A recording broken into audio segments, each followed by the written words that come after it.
Orada yok.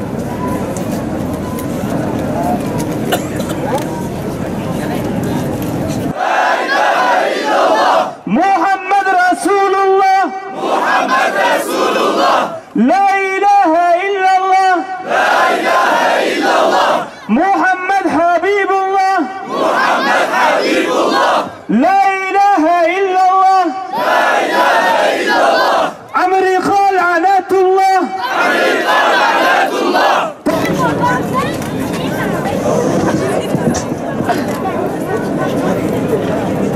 Halkı musahara altına alarak Halep'in geçiş koridorlarını kapatan bu insanlık düşmanı zalimler bugün bütün dünyanın gözü önünde yardım konvoyunu bombalayan ve 41 sivil etmektedirler. Bu iki yüzlü tavırlarını 15 Temmuz darbe girişiminde de net olarak görmekteyiz. Hain darbeye öncülük eden yerli işbirlikçileri için zulme sessiz kalırsanız bugün Suriye'yi yakan ateş yarın bütün İslam alemini yakmaya başlayacak. Evet, son 100 yılın iyi anlaşılması gerekiyor. Son 100 yılda Müslümanlar genel olarak İslam coğrafyalarında kaybettiler ve Batı'nın esaretine girdiler ve her türlü oyun, komplo ve baskıya maruz kalıyorlar. Gerçekten büyük oyunlar oynandı İslam coğrafyasında. İslamiyet'in nuru söndürülmeye çalıştı. Bu yüzyılda İslam topraklarında eline güçleri geçirenler hep bütün bu güçlerini İslam'ın aleyhinde kullandılar. Ve İslam'ı aslında yıkmaya çalıştırır. Ya da İslamiyet Müslümanları kendi coğrafyalarında kendi inançlarından uzaklaştırma savaşı verdiler. Ve gerçekten bu son 100 yılın sonlarında İslam'a dönüşler, öze dönüşler başladı özellikle. Bunun işaretlerini biz gördük. Cezayir'de 1990'ların başlarında %80'le seçimleri kazanan FİS hareketi darbeye maruz kaldı ve yöneticileri cezaevine atıldı. Sonra batılı işbirlikçilerle beraber hatta yabancı askerlerle beraber Cezayir'e girildi ve orada insan katliamı yapıldı ve bunu aynı zamanda Müslümanların üzerine attılar. Bakıyoruz yine 90'ların başında Bosna Hersek'te Aliya İzzetbegoviç gibi muhterem bir zatın öncülüğünde İslam inkılabı diyebileceğimiz bir sistem kuruldu. Bir girişimde bulundu ve bütün Avrupa, bütün batılı güçlerin gözü önünde orada soykırım yapıldı ve o İslam ateşi söndürülmeye çalışıldı. Bakıyoruz Çeçenistan'da yine öyle. Bakıyoruz Mısır'da gözümüzün önünde öyle. Bakıyoruz Türkiye'de gerçekten halkının değerlerine saygılı ve halkını temsil eden bir idareci baştadır diye. Ve bu onları endişelendiriyor Batı'da. Özellikle Avrupa dünya istikbarını, dünya küfrünü, İslam düşmanlarının her çeşidini, her renginden olanını korkutuyor ve büyük bir çaba içerisindeler. Halep'te öyle. Gerçekten bu Arap Baharı dediğimiz ve İslam Baharı aslında olacakken bunu söndürüp tekrar Müslümanları yok etme ve İslam'ı sindirme çalışmalarıdır bu. Rusya'nın oraya müdahalesi değil mi? Amerika'nın çeşitli coğrafyalardaki müdahaleleri aslında danışıklı dövüştür. Hiçbir zaman birisi diğerinden iyi değildir. Daha ılımlı değildir Müslümanlar açısından. Bunu iyi bilmeleri gerekiyor.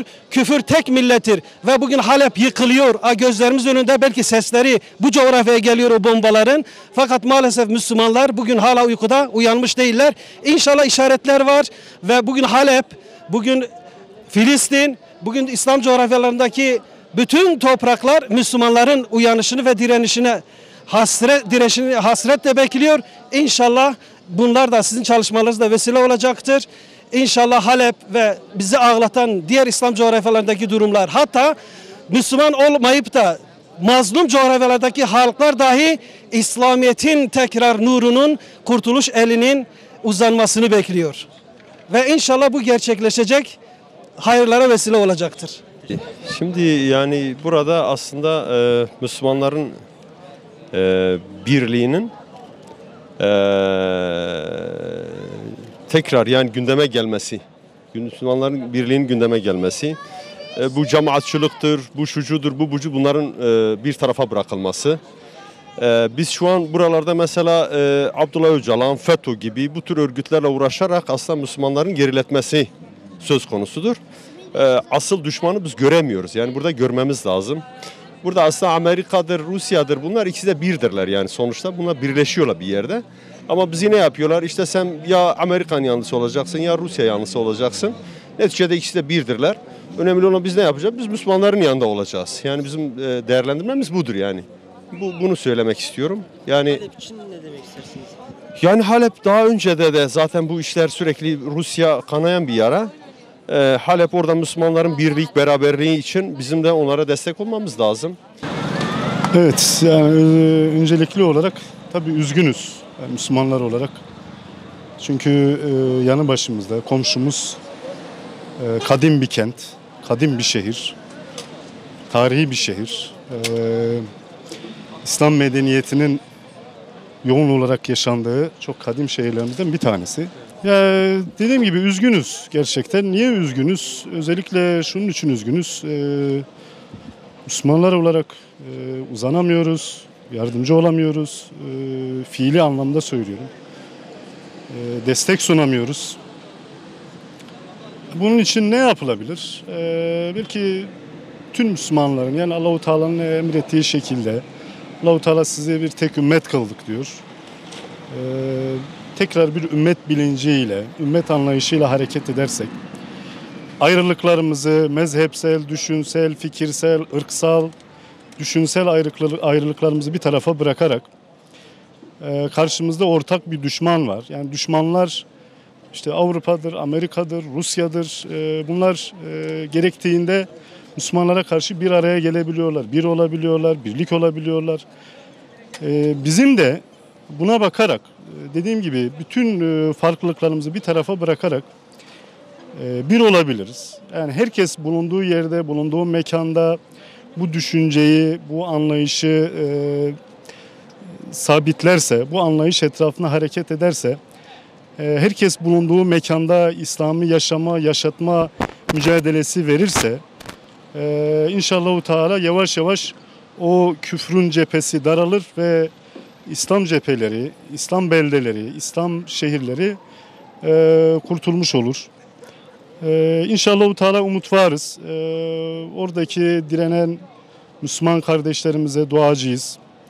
İşte onların seslerini biz ne yapabiliriz? Ancak onların seslerini dünyaya duyurabiliriz. İşte basın açıklamalarıyla, gazetelerle, işte televizyonlarda ve benzeri şekilde meydanlarda ancak onların seslerini dünyaya duyurabiliriz. Fiili olarak dediğim gibi şu anda hali hazırda onlara bilfiil ulaşıp onlara yardım etme şansına sahip değiliz. Ancak dua edebiliriz. Onlara desteklerimizi sunabiliriz.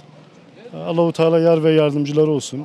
Bütün dünya Müslümanları dediğim gibi bu bilinç etrafında küfre, zulme, her türlü haksızlığa karşı, din dışı her türlü çirkinliğe karşı, kötülüğe karşı inşallah Teala Müslümanlar bir ve beraber olur, birlikte hareket eder. Bu vesileyle bütün İslam beldeleri, İslam şehirleri özgürleşir, kurtulur diye temenni ediyoruz.